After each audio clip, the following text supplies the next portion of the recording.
So history begins in 1100 BC. That's when we have the first form of writing. Everything before that is called prehistoric. And we have three well-known prehistoric civilizations. One is the Minoan, existing on the island of Crete. Palace of Knossos, King Minos, the Minotaur, existing there from the 3rd millennium BC, right up till the 2nd. Mycenaeans. Towards the end of the Minoan, we have the Mycenaean. We know they coexisted, and at some point the Minoans finish, the Mycenaeans continue, reaching the point of history, 1100 BC. And we also have the 3rd civilization, was the Cycladic civilization, existing on the islands of the Aegean Sea. So we have a lot of findings from the prehistoric times, meaning that all our sources of information come from findings and nothing else. All right, just to get, we'll be talking a lot about now the 3rd century BC, but when we go to Mycenae, we're moving way back to 1600s. So just to get it into a nice line for you, and then of course you'll have it figured out. So the theatre, back to the theatre, theatro in Greek, started in prehistoric times, started by a need for people to express themselves, to get rid of any stress that they felt, to be able to show off and hide behind a costume, a uniform, and be able to express themselves in different ways. So what they did was they gathered at some times of the year or the month in central parts of a village or a small town. They would dress up in costumes, wine included in the celebrations. The god of this theatre is Dionysus. He was also the god of the wine. Wine always watered down, remember that, never drunk like we drink it today.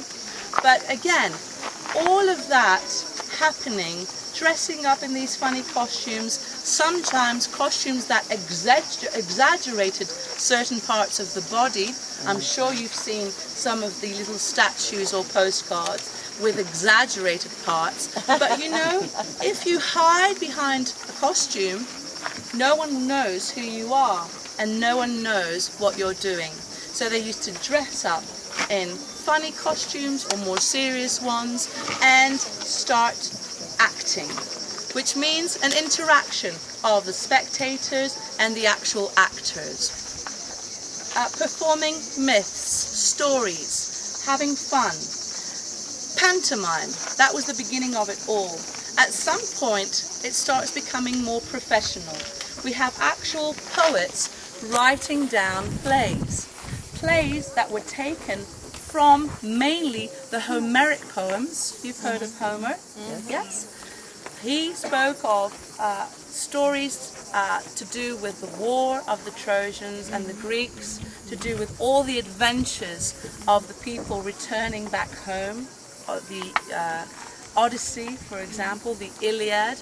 And these poets, actual writing of the plays, took parts of the Iliad or parts of the Odyssey and started writing these plays, and of course performing them themselves in the beginning. So the actual poets would perform their own plays at first. This became quite tough at some point.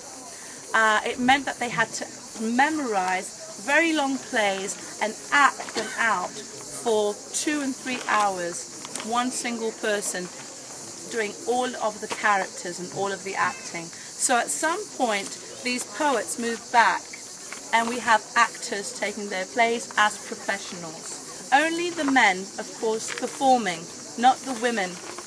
They would wear beautiful costumes, most important part of the costume being the mask that they wore.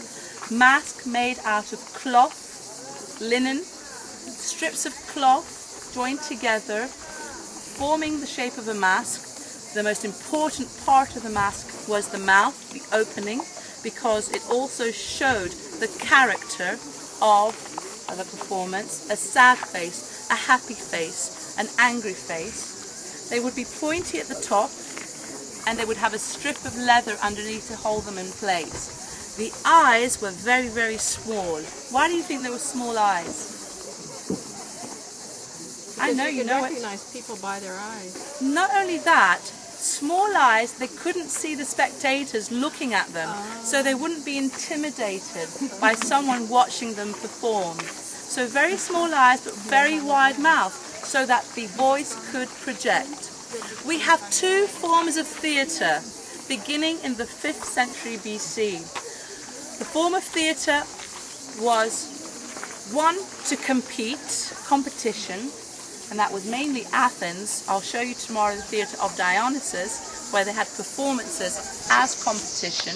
And the other form was here in Epidaurus, and other theatres, of course, all over Greece, and that was the form of theatre as a healing process, to heal. Let me talk about competition first, and then I'll talk about the healing. Competition meant that the playwright would write a play. They would find a sponsor to sponsor them, to pay for everything, the actors, the costumes, everything that they wore, the scenery. Sponsors were usually very wealthy people of the city that the theatrical performances were going to be taking place in. They had money, and therefore all they wanted as sponsors was the fame of it all. So if they sponsored a particular poet and won, they would be able to raise a big column right in the heart of the city, or at its highest point, with a statue of themselves, saying that I sponsored this particular poet and he won in this particular year. Just like we have the sponsors of the athletics today. So those were the sponsors. We had judges judging the plays. The crowd would be able to influence the judges. How? Clapping. Clapping. Yes? Yes or no? Exactly that too. Booing or clapping. Throwing. Throwing at the actor.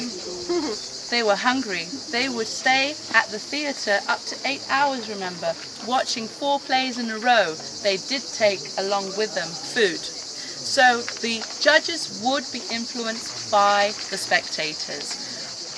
The playwrights would always have a group of their friends somewhere in the crowd to get the crowd going, either by booing at an opposing writer or by clapping away to influence the crowd to clap. So those were the judges judging the plays, and of course the winning play would be the fame of it all, not only for the actual writer but mostly for the sponsor.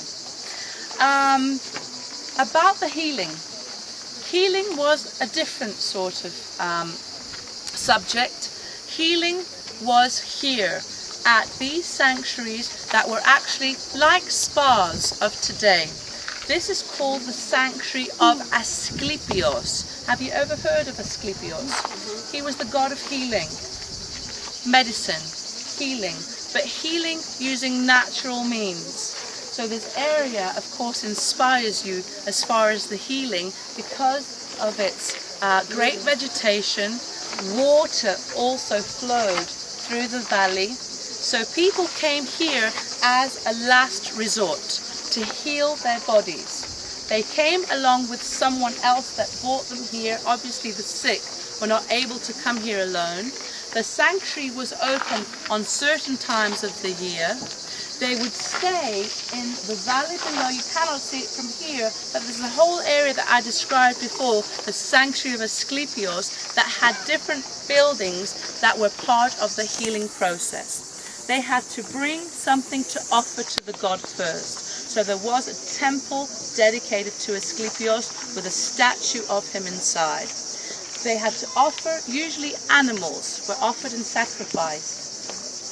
The smoke going up to the skies was their ability to share these animals with the gods. They would also bring gifts in the form of sculpture, statues made out of bronze, smaller idols if it was someone that was not wealthy, and they would place them around the area of the sanctuary.